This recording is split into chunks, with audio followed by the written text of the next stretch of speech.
The Scientist by Talking Soup. Chapter 2, New Hire.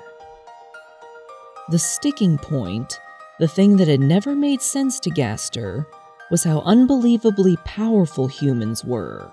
To look at the two races side by side, you would think it was the opposite. Monsters had magic.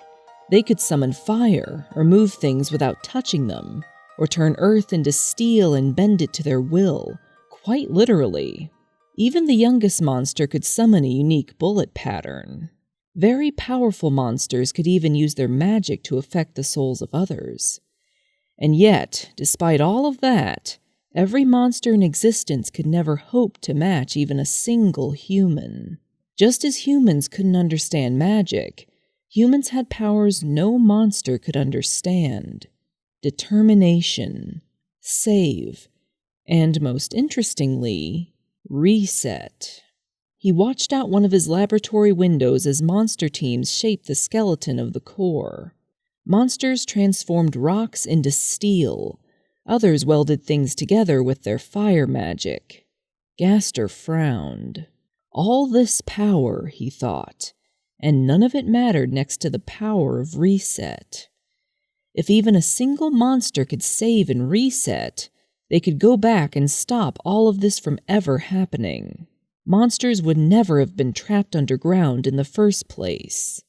Gaster thought of the plant monsters that had died out within only a few years of losing the sun.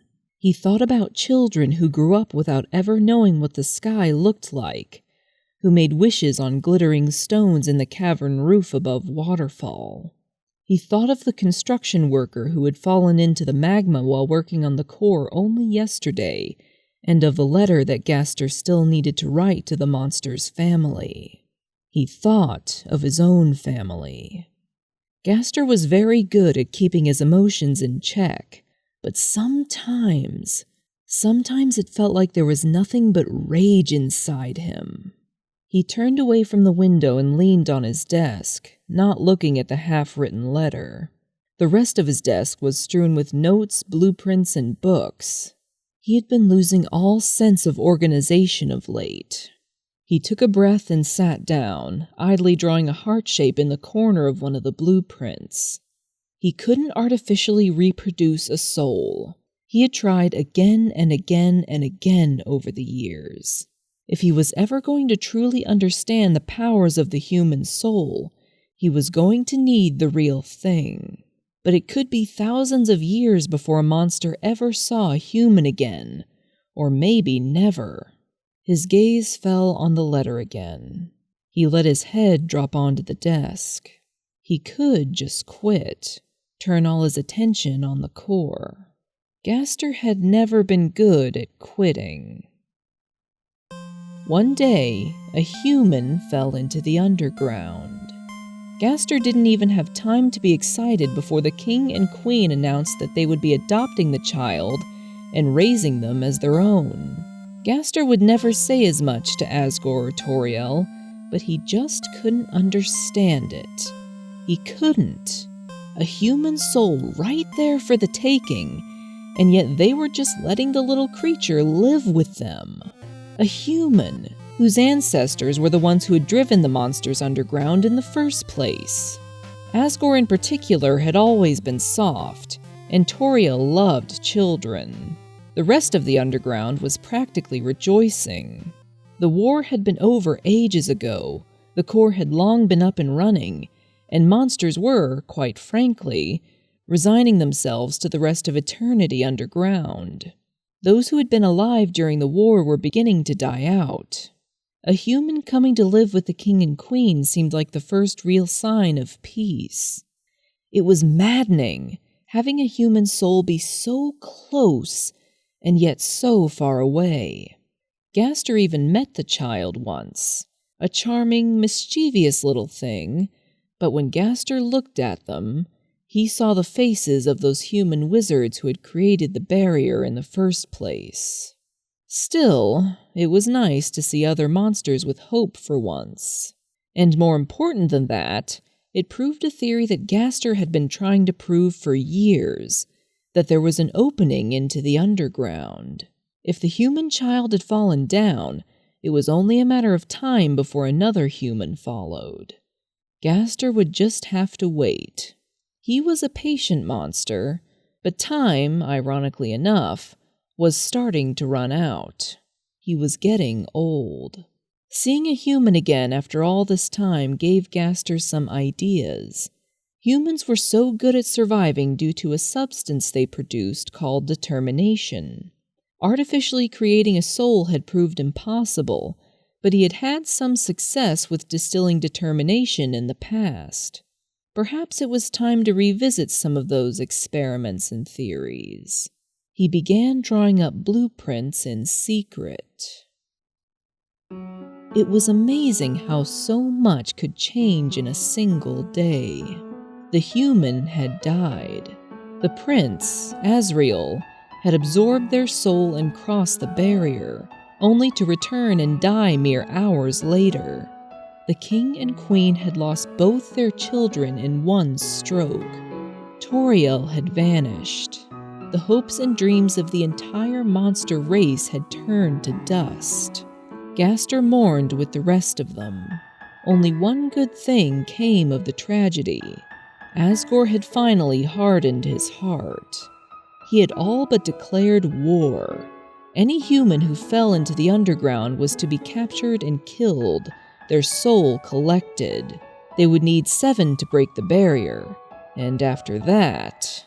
Gaster wasn't very concerned with the after. It was only a matter of time.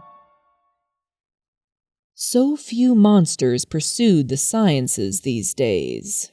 Certainly, Gaster's science division had grown from a tiny handful of scientists to a fully staffed laboratory, as well as an entire team dedicated to maintaining the core.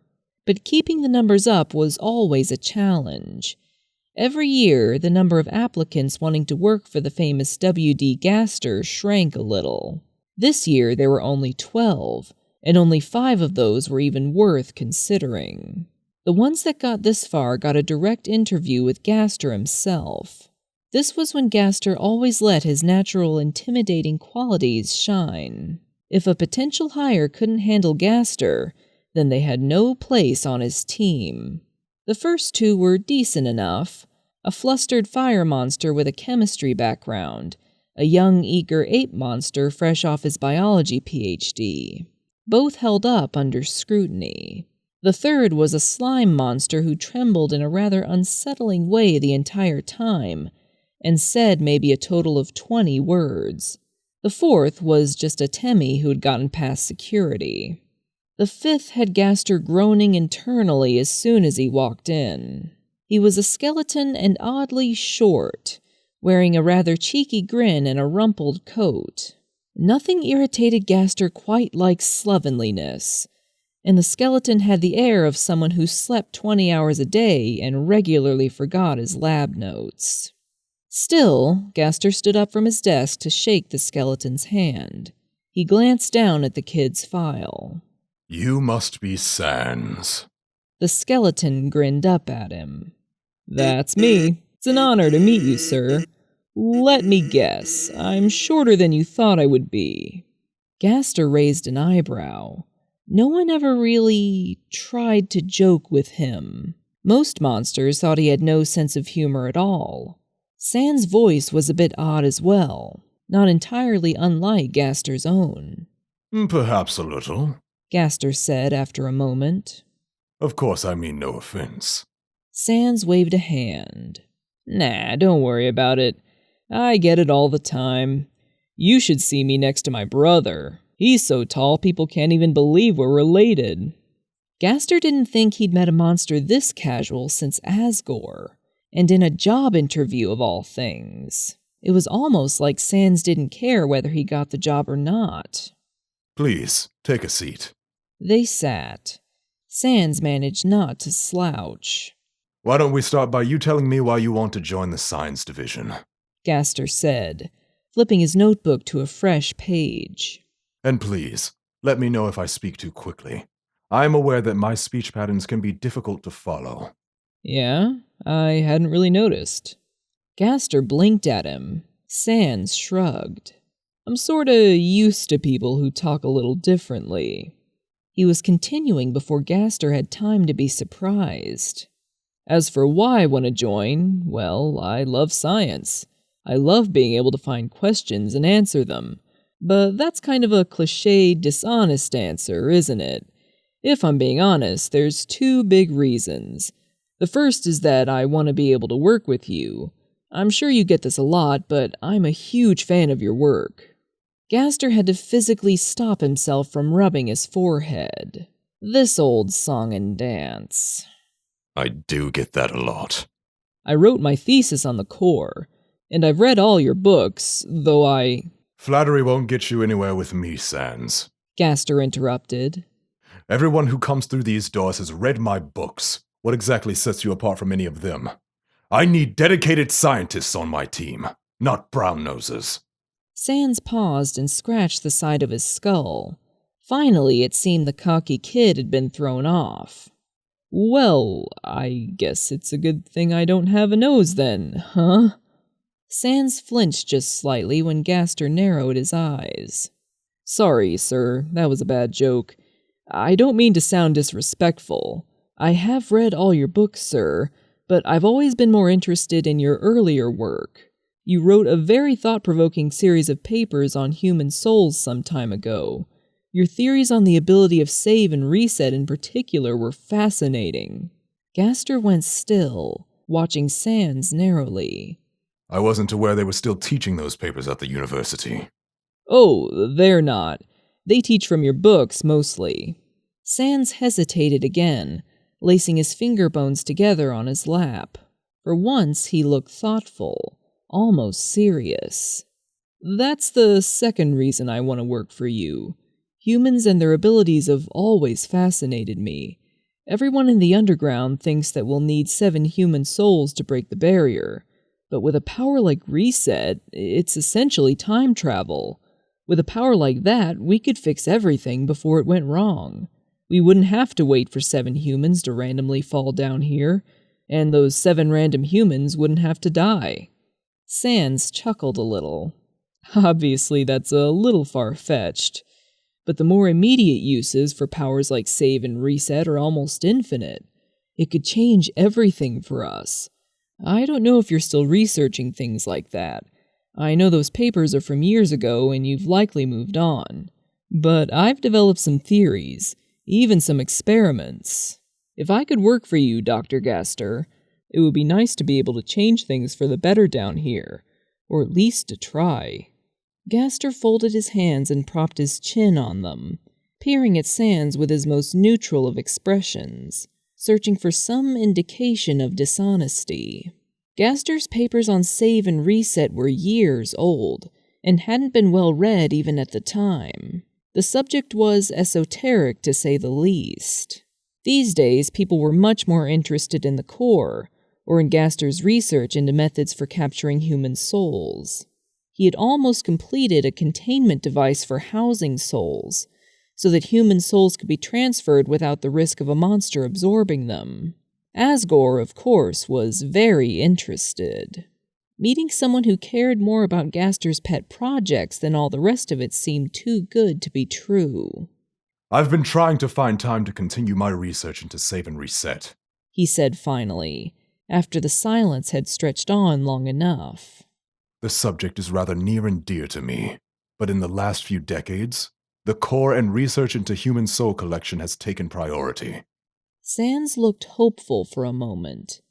Gaster leaned across his desk. But what exactly can you bring to the table, Sans? How exactly do you think you can help me with that kind of research? He tapped Sans' file with a finger, without breaking eye contact. Your file says you dropped out less than a year into your PhD. That's true, Sans said evenly. I know it doesn't look very good on a job application, but I don't regret the decision. School never really agreed with me. Gaster had heard all this 1,000 times before. Some of the scientists on his team had similar views on education, or were genius types who were self-taught. He found that half the time, though, People like that weren't nearly as smart as they thought they were. I thought you were trying to avoid cliched answers, Sans. Gaster said with a faint smile. Oh, it's not like that, sir. I mean, sure, school was pretty boring, but it was more than that. The amount of work I had to do for such little payoff, it didn't seem worth it. Staying awake for days on end working on projects I didn't care about, not seeing my brother for months and months. Family is important to me, Dr. Gaster. It's not that I don't like working hard on something, though my brother would tell you I'm lazy. He chuckled a little and looked away, out the window that granted a view of the core in the distance. It's just, it was a bad situation, and it was changing my views on what was important. I decided it wasn't worth it. I'd rather stick with people I respect, on projects I'm passionate about, and still be able to go home at the end of the day and see him. He gets cranky without a bedtime story. A younger brother, then. Gaster glanced away for a moment, eyes sliding out of focus.